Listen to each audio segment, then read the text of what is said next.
So guys, so what I'm talking about is a story that I'm going to work on. I'm working on this next week, and I'm hoping it will be out towards the end of next week. But it's a deeper dive into a story about the case that's happening right now in I guess it's out in California, but it's a federal case, and it's about a group of people who are suing Meta, Facebook, etc., Instagram, etc., about things that have happened that are bad in their kids' world. Some of their kids are no longer here for various reasons. Other parents with kids that have had great harm done to them, either by themselves or whatever, just kind of tiptoeing around that. But what it's about is it's about whether Meta promoted the usage and the addictiveness in the algorithm of this product. And did they design it for young people to be addicted to it?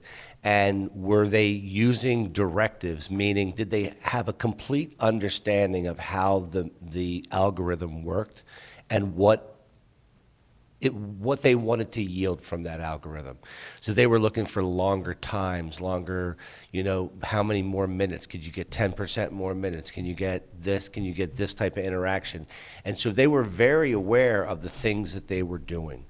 And so what I thought was quite, and they're in court, Zuckerberg's in court, he's defending it. We're going to talk about a couple things of this tonight, but this is a preview of really what's to come. And the reason that I'm bringing this up is not because it necessarily has anything to do with cannabis, but the irony that how they go out of their way to make this an addictive product is just as vigorous as how they go out of the way to block people who are in the cannabis space from creating the content that they want to create, period. It's crazy. And so right now they're in court. The allegations that Instagram's design may have contributed to teen mental health struggles. Internal research, engagement targets, Senate hearings, it's all back in the spotlight. Meta also continues to aggressively restrict cannabis content, which we well know we're shadow banned. And Facebook told us, even in fully legal state-regulated markets. So we're going to ask the question, what's the priority? Is it safety? What do you think? Is it safety is their priority? Because if it's safety, why does enforcement of this safety look so selective?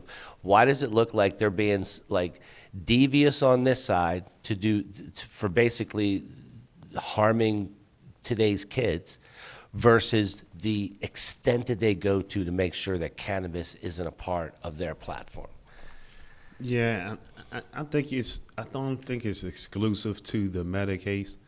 I think it's across the boards with a lot of these platforms, because it's just that cloud over their head when it comes to cannabis. They get scared with their marketing opportunities. So I think that's pretty much, they're trying to keep their business safe.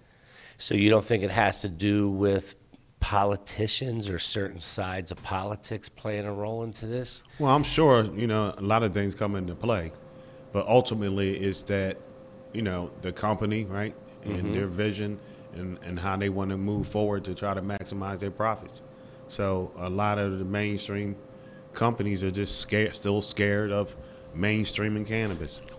So the plaintiffs are arguing that Instagram wasn't just a passive platform.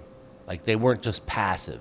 What they're saying is that it was engineered in ways that maximized engagement, especially amongst young users. Yeah, I believe that. I mean, that's pretty much what a lot of those guys do. You try to get everybody sucked in. But they say get no. them hooked. And I think that, didn't he admit to some of that and say, we've done some of that in the past and now we decrease? Yeah. So he admitted to it. Hang on one second. Hey, control room, can you put Bill on this screen in the back so he can kind of join in on the conversation real quick as it relates? I understand. So some of the features, let me give you some of the features that these guys are doing. So features like infinite scroll, algorithmic ranking, autoplay, push notification.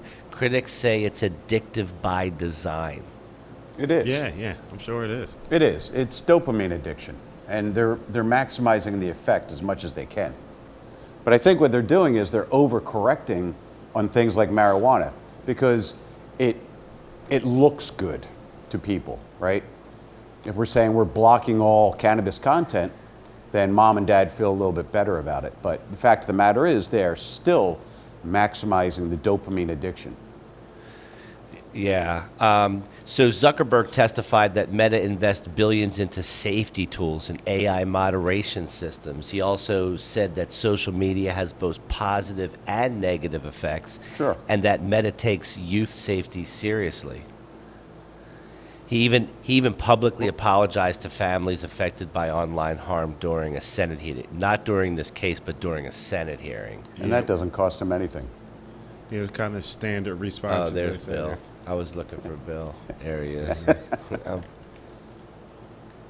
I got you. So they take a hard line on cannabis. Does any I think the big question is why? Like, what is it about weed and Meta that why is it that they basically hate the weed community? That's what I want to know. I think it's an easy target, right? If they can turn around and I say to think their it's more than shareholders, that. look what we've done to protect the youth from weed content. I mean, that would mean that they're just simply preying on the weak. I think it's far more than that. I think it's just maximizing their potential to be marketers. Listen, as much as we like it, much as we know it's damn near, it is mainstream, even though it's not mainstream, if that makes any sense. But the companies still want to shy away from that for the marketing. They're playing it safe. But why do the companies, then why is it okay for these guys to put out this unbelievably questionable content that really is like, it teaches people the wrong things. You can learn how to make destructive things. You can learn how to be destructive to yourself. We talked about this the other day. Yeah. All these things are okay. It's not hurting their bottom line. That's what it's all about. And weed's going to hurt their bottom line. Yes, because a lot of companies don't want to be associated with that. So you're going to lose some of those, funding opportunities. So you believe it's because of the advertising pool that they work with. Very their much advertising so. clients Dollars. don't want weed. That's right. It always comes down to dollars. That's what it comes down to. Do you think maybe it's easier to not find exclusive. the cannabis content than it is to find the other questionable content that we don't want to mention by name? No, because the algorithm delivers it in a way where they keep making sure if they want you to watch something, you're going to fucking watch it. True. That's how it works, right? So, so companies like these legal companies, legal retail businesses and all that, they have a problem, because advertising, we all know the reason we're here is to help them advertise, but they can't even sometimes create their own content for their own social media pages without being shadow banned. Right.